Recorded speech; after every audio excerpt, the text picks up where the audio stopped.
मध्य प्रदेश में बीजेपी की सबसे बड़ी रैली होने वाली है। इस रैली में बीजेपी के प्रधानमंत्री पद के दावेदार नरेंद्र मोदी पहली बार कार्यकर्ताओं को संबोधित करेंगे, तो आडवाणी और मोदी के भी एक साथ मंच पर साझा करने की उम्मीद है। कहा जा रहा है कि इस रैली में 7 लाख से अधिक कार्यकर्ता आएंगे। शिवराज सिंह इस रैली के जरिए अपनी राजनीतिक ताकत दिखाकर फिर से वोट मांगेंगे, तो मोदी देश भर के बीजेपी कार्यकर्ताओं को चुनाव जीतने के गुर सिखाएंगे।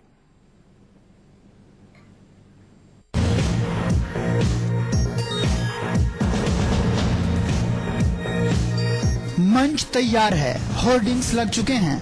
बस चंद घंटे की बात, फिर इसी मंच से बीजेपी के प्रधानमंत्री के उम्मीदवार नरेंद्र मोदी का ऐतिहासिक भाषण होने वाला है। मध्य प्रदेश में राज शिवराज का है और जन्मदिन है दीनदयाल उपाध्याय का, लेकिन कार्यक्रम की तैयारियों और इसे लेकर हो रहे विवाद को देखें तो मोदी की रैली लग रही है। शिवराज सिंह का दावा है कि दुनिया का सबसे बड़ा राजनीतिक समागम होगा। जाहिर है कार्यक्रम भले ही राजनीतिक हो, लेकिन तैयारी में शिवराज सरकार का पूरा अमला लगा है। सुरक्षा के चाक चौबंद इंतजाम के साथ साथ आलीशान मंच की तैयारियां, इन सब पर पानी की तरह पैसा बहाया जा रहा है। भोपाल की रैली कई मायने में महत्वपूर्ण है। रैली में 7.5 लाख कार्यकर्ताओं के आने की उम्मीद है। विवाद के बाद पहली बार मोदी आडवाणी मंच पर नजर आएंगे। पीएम प्रत्याशी बनने के बाद मोदी पहली बार कार्यकर्ताओं को संबोधित करेंगे। शिवराज सिंह चौहान तीसरी बार जनता से समर्थन मांगेंगे।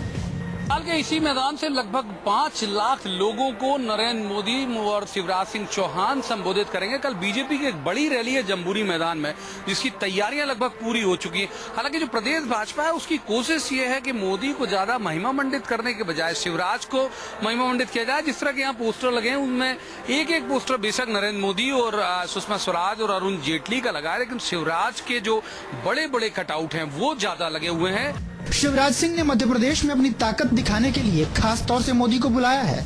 हालांकि होर्डिंग्स में शिवराज का कद मोदी से बड़ा रखने की कोशिश की गई है, लेकिन बीजेपी नेताओं का मानना है कि अगर रैली में 7.5 लाख कार्यकर्ता आए तो ये मोदी का ही असर होगा।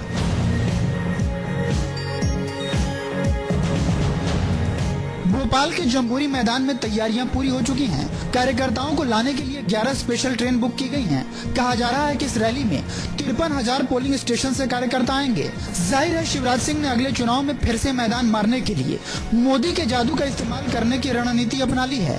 साथ ही साथ बीजेपी के दूसरे नेताओं के सामने शिवराज सिंह का ये संदेश भी होगा कि उन्हें किसी भी तरह मोदी से कम आंकने की भूल न करें।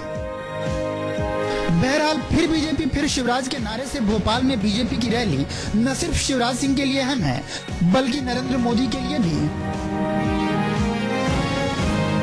प्रवीण दुबे, भोपाल, न्यूज़ 24। मध्य प्रदेश में शिवराज सिंह ने नया मंत्र दिया है, नमो शिवाय। जी हां, शिवराज सिंह के पोस्टरों से यह साबित हो रहा है कि कहीं शिवराज मोदी के मुकाबले हल्के न पड़ जाएं। इसलिए मध्य प्रदेश बीजेपी ने नया मंत्र दे दिया है, नमो शिवाय, यानी नरेंद्र मोदी और शिवराज।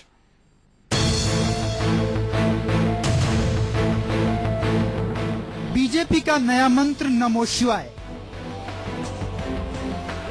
जी हां, भोपाल में शिवराज सिंह की रैली में कहीं शिवराज सिंह मोदी के मुकाबले हल्के न पड़ जाएं, इसलिए मध्य प्रदेश बीजेपी ने नया मंत्र दे दिया है, नमो शिवाय, यानी नरेंद्र मोदी और शिवराज, बीजेपी के 2 मुख्यमंत्री।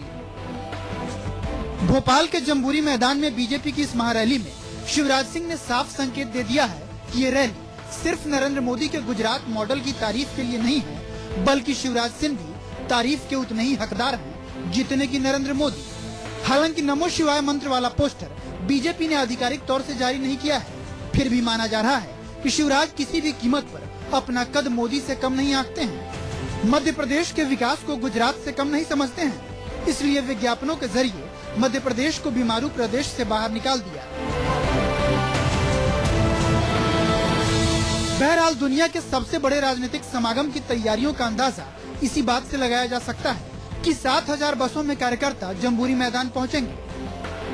12 स्पेशल ट्रेनों से कार्यकर्ता आ रहे हैं। 60 एकड़ में पंडाल बनाए गए हैं। 100 वर्ग फीट का तो विशाल मंच ही बनाया गया है। कार्यकर्ता नमो शिवाय मंत्र ढंग से सुन और देख सके, इसलिए 51 LED स्क्रीन लगाए गए हैं। रैली की वजह से भोपाल की जिंदगी ठहर सी गई है। शहर में अचानक भीड़ ही भीड़ नजर आने लगी है। स्कूल और कॉलेज गैर आधिकारिक तौर से बंद है। यानी नमो शिवाय मंत्र को सुनने के लिए बीजेपी ने पूरी ताकत झोंक दी है। 25 सितंबर को दीनदयाल उपाध्याय की जयंती पर बीजेपी सुशासन दिवस मना तो रही है, लेकिन इस रैली पर किए जा रहे खर्च का अगर हिसाब किताब खोला तो सुशासन की भी पोल खुल सकती है। Bureau report, news 24।